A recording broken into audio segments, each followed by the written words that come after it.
Shalom, shalom, peuple de Dieu, que le Seigneur vous bénisse abondamment. Vous savez, le plus grand démon qui règne sur cette terre est la sirène des eaux.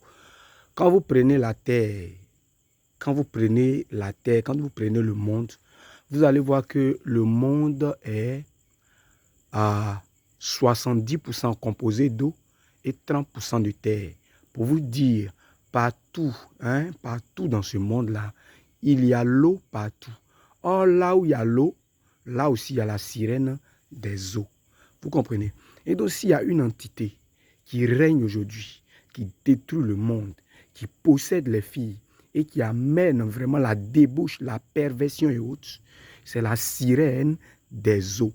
C'est elle qui contrôle aujourd'hui. S'il y a un démon que le diable utilise plus que tout au monde pour fatiguer les enfants de Dieu, c'est bien la sirène des eaux. Bien-aimés, je vais vous dire quelque chose. Quand nous prenons Luc 11, 24, il est écrit que lorsque l'esprit impur est sorti d'un corps, il va dans les lieux arides. Et ne trouvant pas du repos, il dit, je retournerai dans ma maison d'où je suis sorti. L'esprit impur, c'est-à-dire le démon, appelle ton corps sa maison. Bien-aimé, je vais vous dire, la sirène des eaux, quand elle vient posséder une fille, vu qu'elle aime la séduction, vu qu'elle aime séduire, elle va amener cette fille-là à porter les mini, à montrer ses cuisses, à ne pas se déranger. Elle va amener cette fille à montrer ses seins. Elle va amener cette fille à montrer sa partie intime. Elle va amener cette fille vraiment à commencer à s'habiller de manière vraiment désagréable.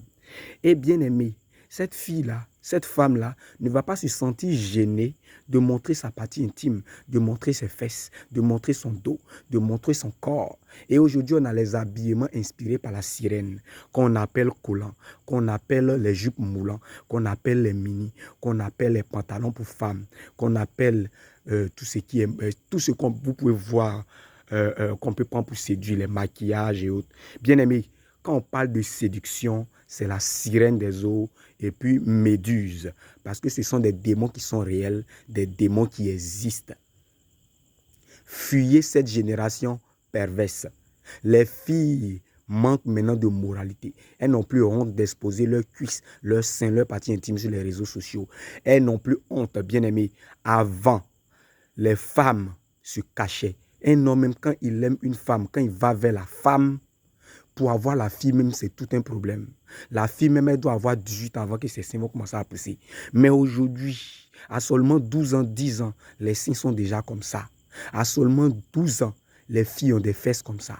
Vous comprenez? Parce qu'aujourd'hui, le diable multiplie ses actions et la perversité est à un rythme vraiment exponentiel. Et on légalise ce qui est pervers. On légalise ce qui va à l'encontre de la parole. On légalise ce qui vraiment va à l'encontre des préceptes de Dieu. Vous comprenez? Fuyez ce monde-là. Fuyez la débauche. Fuyez ces choses. Bien aimé, ce n'est pas facile. Nous aussi, nous sommes des hommes. Et nous voyons ces femmes-là. Et nous voyons ces filles, et nous voyons nos sœurs, vraiment qui s'habillent mal, qui font tout pour t'attirer dans leur filet, qui font tout pour t'attirer, pour te permettre de te pervertir, pour permettre à ce que vraiment tu couches avec elles. Mais le Seigneur nous fait la grâce. Et aujourd'hui, nous fuyons ces choses. Nous aussi, nous faisons les messages, nous diffusons ces vidéos pour vous amener aussi à fuir, à vous repentir, à changer de vie. Sachez que toutes ces choses ont été prophétisées. 2 Timothée 3, à partir du verset 1 à 5 est clair là-dessus. Dans les derniers temps, il y aura toutes ces choses-là. Donc ne soyez pas surpris. La Bible est claire et catégorique là-dessus.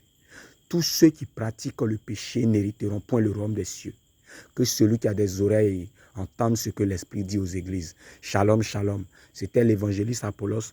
Abonnez-vous massivement à cette chaîne pour être béni. Que le Seigneur vous bénisse encore. Shalom, shalom.